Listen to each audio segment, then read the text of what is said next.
Hello, I'm back again.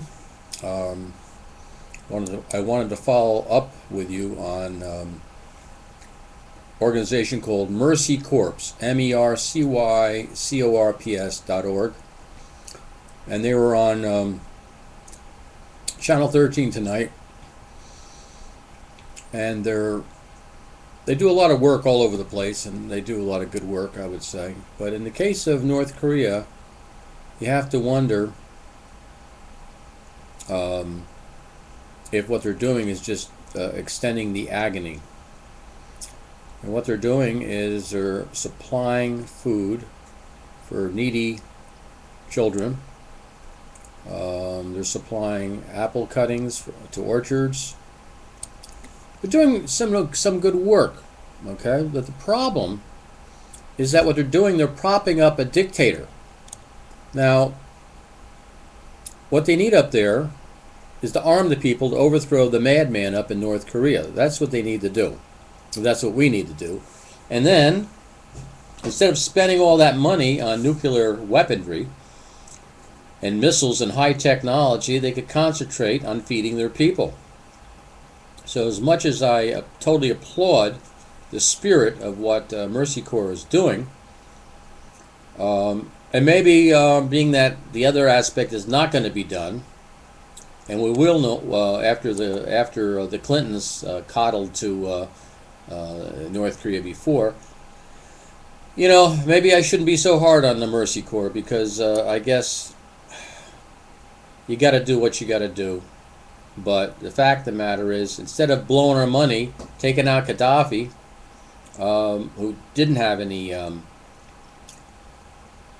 what should I say, immediate danger to us, we have North Korea, who threatens China, Japan, and our troops in South Korea. They're constantly sinking. They sank a boat with a submarine and a South Korean boat. They can do no wrong. They can do no wrong. And it's time that we get Obama from stirring up the whole mess in Africa and in the Middle East, and have him liberating North Korea from that madman, so they can maybe unify the North and South Korea and save a lot of grief. Obviously, South Korea is doing far, far, far, far better than North Korea, and they do spend a lot of money on self-defense, worrying about North Korea blowing them up. But it seems to me that we have to do something there long before we screw around with Libya, which is an act of war, and which we didn't have, Obama did not have approval from Congress to launch a state of war. I sent some emails to the two senators of Arizona, asking them if they would consider an intrusion by Mexico into their state with a no-fly zone, so that the illegals could come over the border. Would they consider that an act of war? And I also asked the governor too. So it would be very interesting, despite the fact that you Obama supporters will support anything he does, no matter what it is, as genius. I'm still waiting for an Obama supporter to come up with one thing which Obama didn't do right. And I don't want you to include killing all the Republicans or all the rich people and taking what they have. That's something that I hope you don't expect Obama to do, and that he let you down in not doing it as of yet. But there's got to be something. I mean, I was critical of Bush on many issues, mostly the border issues and the bailout. But it seems the Obama supporters are a unique group, that no matter what it is, it's almost like they have a bomb in their heads, and if they say anything bad about Obama, their heads are going to blow up. And so therefore they feel they're hostage, and if they say anything, or if someone turns them in or say anything bad, they'll be dispatched. Anyhow, a little wild thought, but it almost seems like it's like a sci-fi movie. But anyhow, getting back to this organization of Mercy Corps, um, I've tempered down a little bit my thought of what they're doing. It's a shame they have to do it. Perhaps it's not a shame they're doing it. It is humanitarian. But all they're doing is propping up this madman up there. And so you got to wonder if they're just extending the agony of this taking place, because apparently the dictator up there in North Korea doesn't give a damn about his people. He's a nutcase, and of course he's backed by China, who's playing everybody like a fiddle. They own the United States, and they're going to have the ultimate laugh. They'll eventually take over Taiwan, and they have some discrepancies, probably on oil rights between Japan and them. So it should be very interesting, what transpires. Once again, China can do no wrong. China doesn't pollute. Only ugly Americans pollute, right? Right. I mean, that's true, right? I mean, you don't hear any tree huggers, any environmentalists talking about China polluting up the world. No, that's a right-wing conspiracy. That's the Luminazis or whatever talking about that. But the real environmentalists and the global warming, they don't want China to pay for polluting the world. They have more coal fires going on that are polluting the earth, but that's okay. The comrades over in China, they can do what they want. Supposedly they're a developing country, and yet we owe them all kinds of money, all kinds of debts and loans to them, and so for some reason it's almost like we go to the street and go to a bum laying down in the gutter and say, "Listen, can I have some money so I can go home and so I can take a trip down to the Bahamas?" And he says, "Oh, you can pay me back?" He goes, "Sure I will. What kind of interest?" "Okay, that sounds good." So the bum takes out a wad of cash and gives it to the Donald Trump, and Donald Trump hops on his corporate jet and goes down to the Bahamas and enjoys himself. This is kind of what we're saying about the Chinese, that somehow they don't have to adhere to any type of environmental standards. We do. So we get less and less competitive industrially, and they get more and more competitive, get more of our business, get more jobs, and meanwhile we just have people flipping hamburgers at McDonald's or Burger King's or Wendy's or whatever the heck it is, and we have people doing nails, doing hair, what else? Oh, massage therapy. We have a lot of psychiatrists. What else do we have? Interior decorators. We have lawyers suing the crap out of everybody. All right. But as far as real jobs, you have to really wonder what the hell is going on. The fact that we get new jobs back, those are lower paying jobs.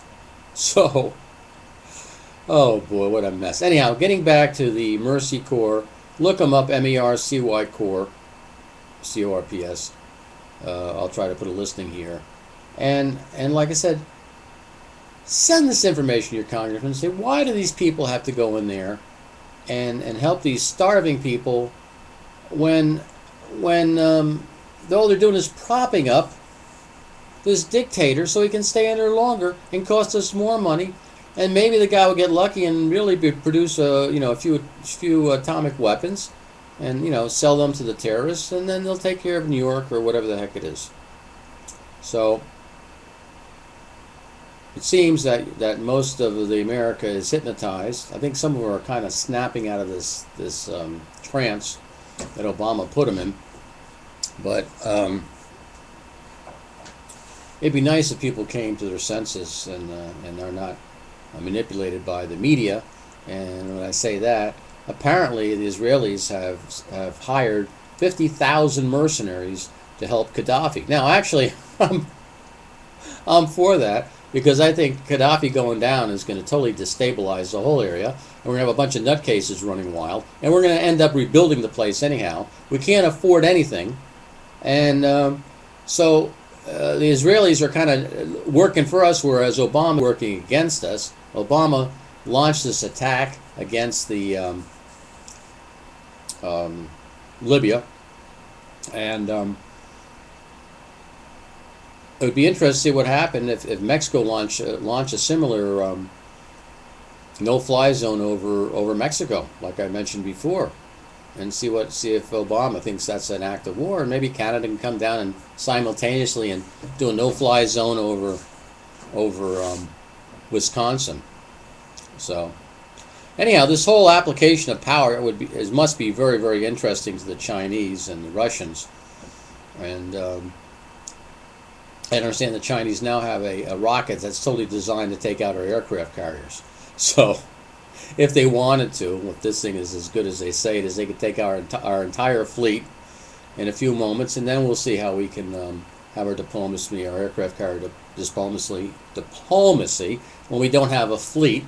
But obviously, our whole Air Force and our whole air wing depends on AWACS and tankers. Without the AWACS and tankers, we'd be dead ducks.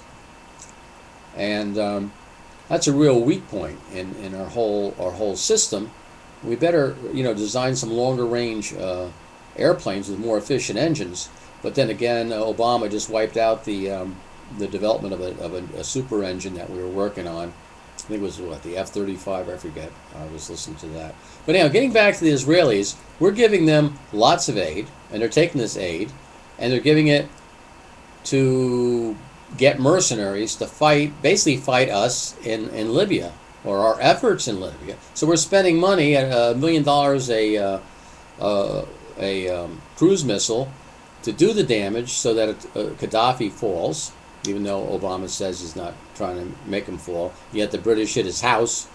So there's it's like a bunch of madmen running around. Everybody with their own agenda, and everybody with their own gripe to take care of. And no one seems to know what the hell they're doing. And I think Rumsfeld was right. First you decide what the hell the mission is. Then you put together a coalition to make that mission happen. Here, we started a mission which we don't even know what the hell it is, and now we're trying to put together a coalition to kind of congeal everything into something that makes some sort of sense. So I do thank the Israelis for trying to give Gaddafi some help, but one has to question why we're giving them aid so they can do that.